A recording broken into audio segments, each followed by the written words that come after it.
All right, y'all, let's talk Housewives. Stacey's vindicated. Carol Radziwill and her connection to Ghislaine Maxwell. Mary's son. And just life on Earth in general. Let's get into it. Welcome to the Asia Esterak Hour, where film meets conspiracy and pop culture gets a reality check. From sharp recaps to sci-fi theories and media deep dives, Asia Esterak serves it unfiltered. Let the binge begin.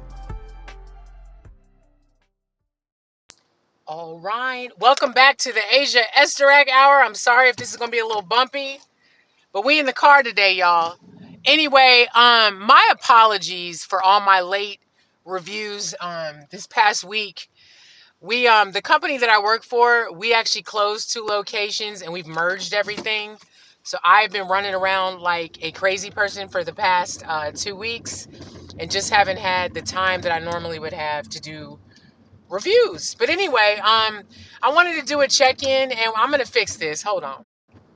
All right, I'm trying to not make this as bumpy as possible. Anyway, so first of all, I want to start off talking about Miss Stacy from Potomac.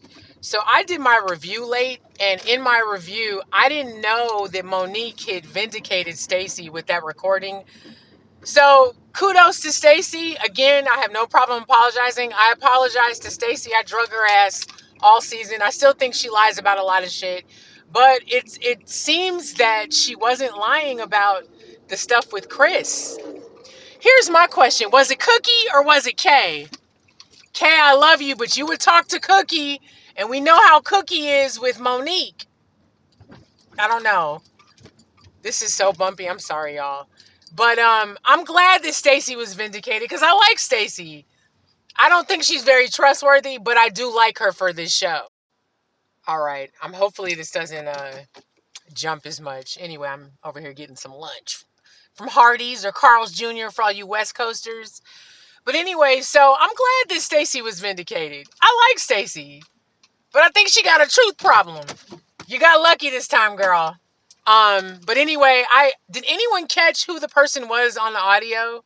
And I'm gonna have to look. I've been so busy, I didn't even get a chance to look up who vindicated Stacy. And respect to Monique for vindicating her. I don't know. I really loved Monique's energy this season. She came in humble, still a little hot, but humble. You know what I mean? Self-reflection is amazing. It's interesting. So, because we're still on Potomac, I saw a couple comments on my YouTube channel about Karen. People really don't like Karen Huger. I can listen. Totally understand why. I like Karen. I think she's funny. I think she's entertaining for the show. I think in real life she would probably get on my nerves. But I think the biggest thing for me with her, despite all the braggadocious, like Grand Dame-esque type bullshit, which is funny. I just want to comment. I don't even know if I mentioned this in my review, but she definitely has some Grand Dame type of esque energy going on at this past reunion. But that's her. That's pretty much who she is. And I guess it's you either like it or you love it. Not like it. You either like it or you hate it. Love it or hate it. A lot of people don't like it. I mean, she's good TV. You know what I mean? She's good TV. Listen, I don't like Lisa Barlow. Can't stand her. But she's good TV. She's great TV for Salt Lake City. So it's a double-edged sword. But I just thought it was crazy. I was like, wow, there's some nasty comments about Karen. Damn. Anyway, so real quick, I just want to talk about Carol Radziwill and her connection to Ghislaine Maxwell, who, as we all know, was in cahoots with Jeffrey Epstein. So I'm a big fan of the New York franchise. It's one of my favorite. I was never a huge fan of Carol Radziwill. I thought she served her purpose on the show. It was actually interesting to see when her and Bethany started beefing. And I feel like within that beef of their friendship, you really saw the flaws between both of them and how they were in their friendships with each other and others. But here's what's crazy with the Carol Radziwill. So a lot of people, I'm a big conspiracy theorist. That's why a lot of the stuff that's coming out now, I'm not shocked by. I'm sickened by. Because it's like, oh wow, so all the shit that I had been suspicious over 10, 13 years ago is turning out to be true. Yeah. That lady is so nice. But yeah, so it's a lot to it. It's a big of an adjustment with just learning all the stuff in the Epstein files and everything. Which brings me to this. So Carol Radziwill was fucking like friends with Ghislaine Maxwell, Ghislaine, however you say homegirl's name. They were close enough friends that Ghislaine Maxwell had a fucking framed photo of Carol Radziwill in her house. What the fuck is that about? And back in the day, back in like 2012, 2013, don't quote me on the exact year, but you could look up Jeffrey Epstein's flight logs because everything was by hand with him, at least back at that time. And her name is all in there. Now, I never took, just because somebody wrote on a flight doesn't mean that they were into like creepy, nefarious stuff, because he did do legitimate business. But Carol Radziwill's name was on there. I remember reading that Caroline Stanberry from Ladies of London and now The Real Housewives of Dubai. She was in there too, and she admitted that she was on the flight. She said that at one of the reunions. But what's crazy to me is so Ghislaine and Carol were like friends. Ghislaine Maxwell actually took the fucking portrait that Carol Radziwill has on her novel, the one that she ended up getting a deal for. And it's actually quoted. It says, I think it says Maxwell at the back of the book. But I was like, now, I'm not saying Carol was involved in all of that, but it just makes you wonder, like, did you know it? And the stuff that I'm reading in these emails and just everything that's coming out, these people, this shit is so normal to them that it didn't seem out of the ordinary, which is creepy. But I also find it interesting that Carol hasn't come forward or said anything. I mean, what can you say? How do you even defend yourself with that? But I just think that's weird. It's even funnier to look back and think of her reaction to when Donald Trump won and she was crying, because I'm like, well, you was friends with homegirl, and she was the homie with his main homie. I don't know. It's weird. It's really creepy that they're all connected. I was never a huge fan of Carol, but I just find it funny that she is very quiet about this. She hasn't said anything. She hasn't really said much about the Housewives since she left, but I just find this interesting. Let's talk about Mary and her son. Um, I'm not gonna spend too much time on it because it's gonna make me cry. But my heart goes out to Mary and her family. Um, the struggle with Robert Jr.'s addiction was a lot, and I know it was a lot for them. I used to work at a drug rehabilitation center my first few years in film school, and I learned so much. I learned so much about addiction and just so much. I feel really bad for Mary, because Mary said that Robert Jr. was like her miracle baby and that he saved her life. And just to read that was just, that broke my heart. And for me, I love television. I love reality TV. I love all things production. I'm a cinephile. Um, I can say I've watched a lot of reality TV, and specifically within the Housewives universe, I would say that this was probably one of the realest depictions of addiction on the show. It was one of the most open and honest discussions of it.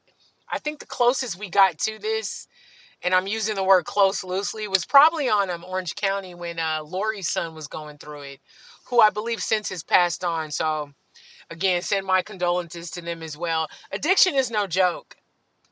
And I appreciate Mary and her son being transparent, because you helped a few people. As someone who I consider myself to be a recovering alcoholic, I'm happy to see the other side. So I love when stories like that are put out, because it reminds people that we're all human. We're human. We're not perfect. We're going to fuck up. We're going to do some dumbass shit. But it's not about the mistake. It's about the get back from the mistake. It's how you pick yourself up and move forward from it. This situation was super unfortunate, but I feel like it resonated with a lot of people, and I hope a lot of people, especially parents dealing with this, learn something from this. Mary's statement that she released was so sweet. Oh my God. I don't want to spend too much time on this. It's just going to make me cry. But Love to you, Mary, and your family. And rest in peace, Robert Jr. I hope that you're in a peaceful place now and not no more in pain. Um, so Atlanta starts next month. I am excited. There's a lot of tea already around Atlanta. First of all, anyone that watched Love and Hip Hop Atlanta knows what powerhouse and firecracker K. Michelle is. I cannot wait. When I saw that she had joined the cast, I was like, "Oh my god, this is going to be amazing." And then you have Pinky, the founder and owner of Slutty Vegan, which I just read allegedly she's going through bankruptcy or something like that. Crazy timing before the show comes out, but I think Atlanta's going to be good next season. I really, really, really hope in my heart of hearts that Nene comes back for the following season. We'll see. Um, and not to be negative, but I'm curious how much longer they can continue with Atlanta after last season. For me personally, as a viewer, I need to see. I don't know. I need to see something a little bit different. That the casting of Britt Eady was so just. What was the point of that? You know. And then what's funny is now her life is interesting. She's going through a divorce with dude. This is the shit that would have been interesting to cover instead of her fronting and bullshit. And I'm still mad at Kenya's ass because Kenya, you did not have to go out the way that you did, even though it's kind of on brand for you. But still, Atlanta's gonna be great.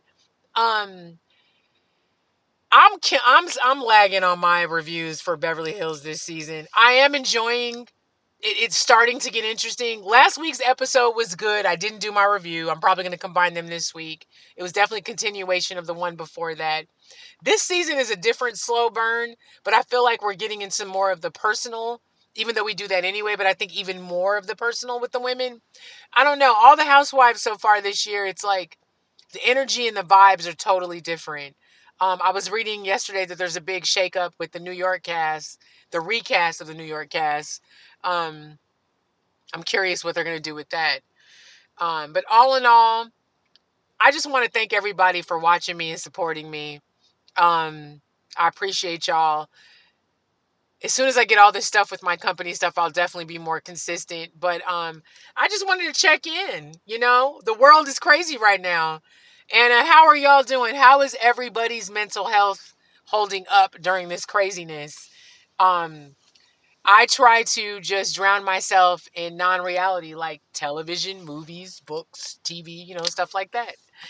But anyway, Housewives are rock and rolling this year. I'm sad Potomac's over. And despite all the shit I talked about Stacey, I'm really glad that she's vindicated on the Monique and Chris stuff because I felt like that was a super line that was crossed, and I'm really glad that she was vindicated over that.